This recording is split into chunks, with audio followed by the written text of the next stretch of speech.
Well, as part of my send-off before I head over to meet the press, my producers at the Daily Rundown have been springing mystery guests on me this week, like my colleague Jay Barber yesterday. So I get to find out now who's behind door number 2. Oh, whoa. How about this? Senator McCAIN.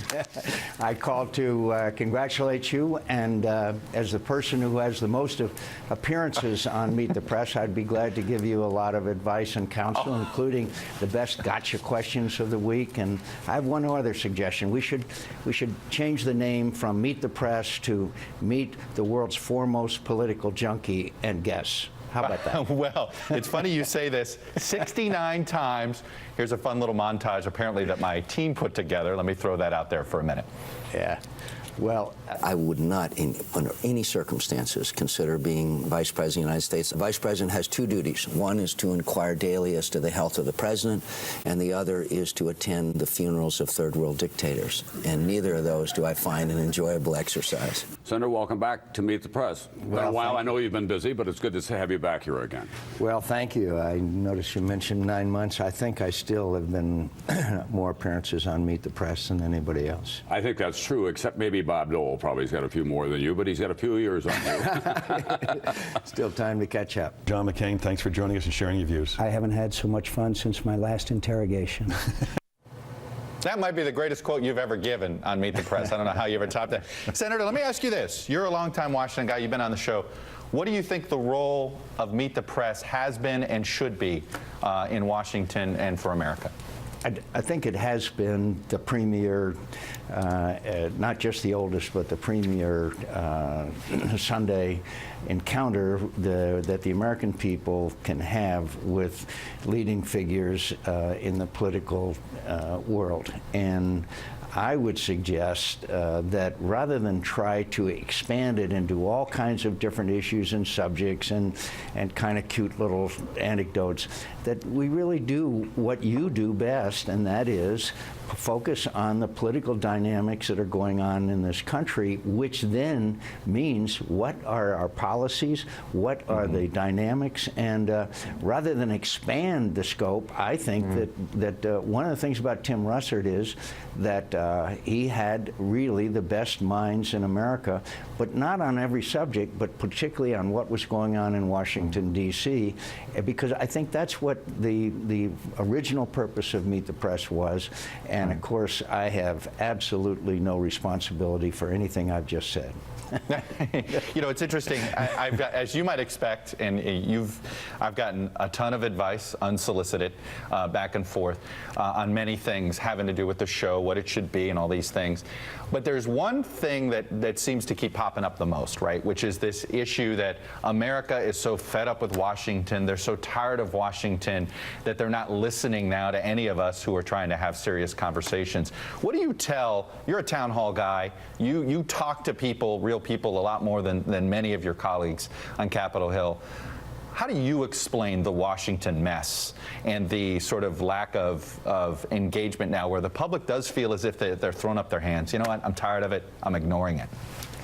Well, I think they're tired of it and they're angry, but they are paying attention. They know what's going on. In my town hall meetings, people really know what's going on, which contributes to their frustration and even anger.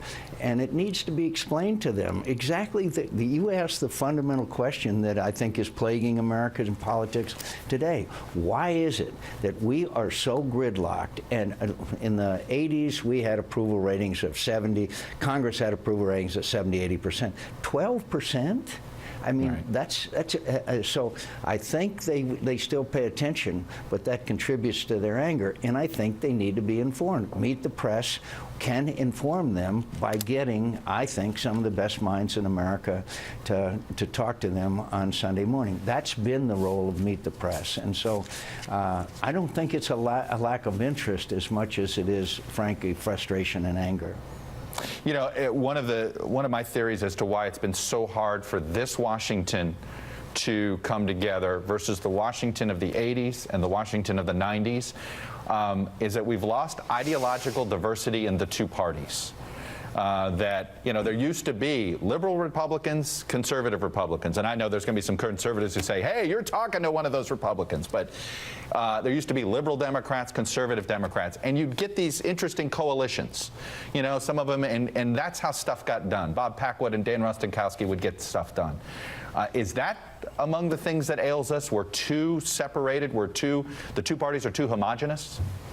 Oh, I think so, and I think obviously, as far as the House is concerned, redistricting has had a significant effect. There is an occasional time, you know, Bernie Sanders and I negotiated a VA bill, but that was because it was a burning issue. I mean, that we had to act. There is a certain taint now, and with some elements of both parties, that they condemn you if you come to an agreement. Right. And I'm always fascinated in my party, people who call themselves Reagan Republicans either don't know or don't remember the fact that Ronald Reagan was the guy that negotiated with Tip O'Neill. He's the one that said, if someone is with me 80% of the time, they're with me. That is a big tent party. And so elections have consequences, and I believe that hopefully that the pendulum can swing back, because the one thing that politicians crave, it's approval, and the disapproval is really phenomenal. You know, we Republicans look at the president's disapproval rating, look at ours. Right. You know. You know, you've been, you get criticized. You've got elements of the Arizona Republican Party that have been beating you up for years because they say you're not conservative enough. You get out here, and I'm going to hear it on Twitter. Oh my God, you had Senator McCAIN on. He's this Republican talking point guy. So there's clearly, you've had the ability to do this, and it works for you, but is that the issue? It just doesn't work for enough? Swing voters don't exist, or they don't reward this anymore? I think part of it is to try to maintain contact. I've been doing town hall meetings, and I continue to do direct contact. I think is of significant importance. Look, Chuck, I'm the only guy you'll ever have on that's been censored by the Arizona Republican Party, sanctioned by Vladimir Putin, and recently ISIS said was enemy number one crusader. That covers a lot of territory.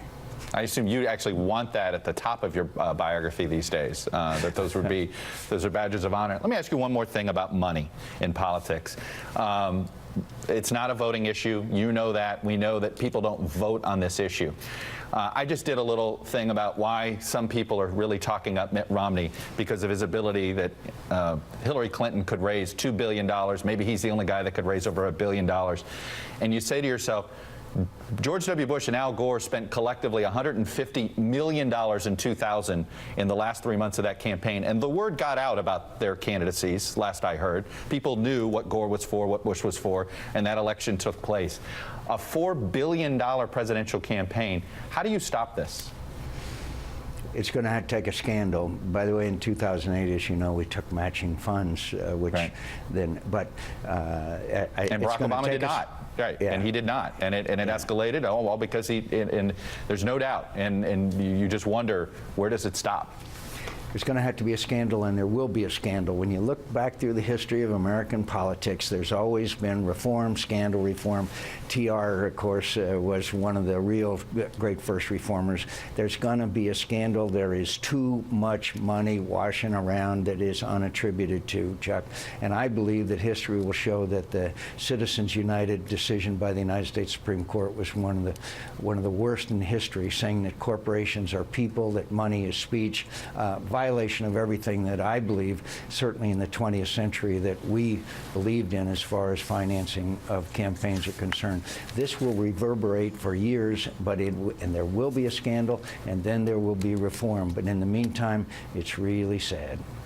Well, Senator John McCain, you are the current record holder. You know, I had a sit down with Bob Dole, and he said to me, he goes, you know, I've had the most appearances to meet the president. I said, you know, John McCain passed you, and he goes, well, I need to fix that. So, you know, watch out. Dole wants back. He wants that top spot back. I love him, and you know, he's traveling around Kansas. He sure is. He's a marvelous, a wonderful man, and I can't tell you how much I love and appreciate him. Senator John McCain, you're very kind to do this. You're very kind with your words. I can't be so kind that the next time you're actually on the show. You know that. I know you've got your questions down cold. Oh, there's all right. Senator, good to see you, sir. See Thank ya. you.